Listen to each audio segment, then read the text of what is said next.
Good afternoon, it's Father Jonathan coming to you on this Tuesday of Easter week, and hopefully reminding you that we are now in the Easter season. Easter wasn't just happened on Sunday, but we're now living, I hope, the resurrection, and we're contemplating what that means in our daily lives, not just as something that comes at the end of time.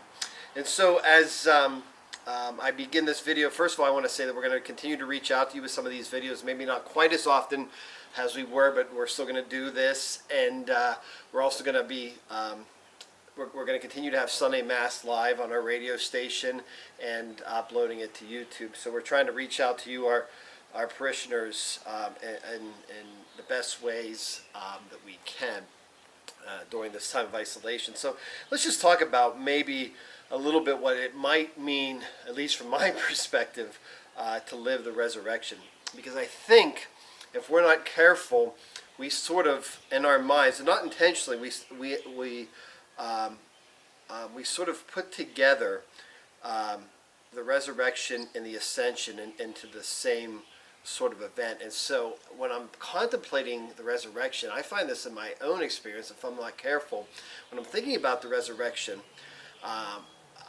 especially on Easter Sunday and during this Easter time, that what I'm really thinking, if I don't acknowledge it, and if I'm not careful, is that Jesus was crucified, he died, he descended into hell, and then he went up, and now he's in heaven with God the Father. And that's true, but during this Easter time, we also have to remember that for 40 days, he appeared in all different ways to his disciples.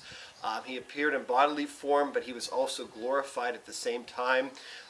He would pass through locked doors, but he was also could be touched physically. Thomas touching his wounds. And this is an important thing that we need to reconsider over and over again, that the resurrection informs our lives in the here and now. It's not just something that we wait for at the end of time.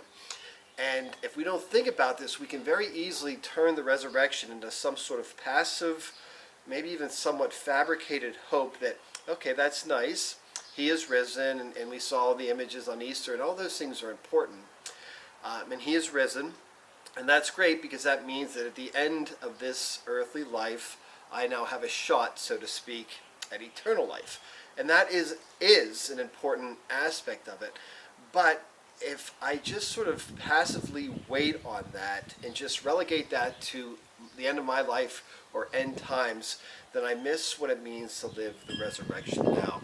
Ronald Rolheiser, the spiritual writer, said he once received an Easter card, and it simply said, "Happy Easter, may you leave behind you a string of empty tombs."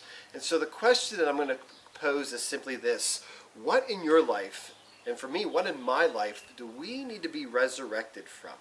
What addictions, what pains, what anxieties, what challenges, what depressions, what anger, what cynicism that this world brings and lays upon us, what buried dreams, what visions of the future that have been crumbled do we need to allow God to resurrect? God is not just longing to pull us from the grave at the end of our lives. He's longing to pull us from the grave right now. And we all have plenty of graves. We all have plenty of things in our lives that we need to be resurrected from. Don't miss that opportunity.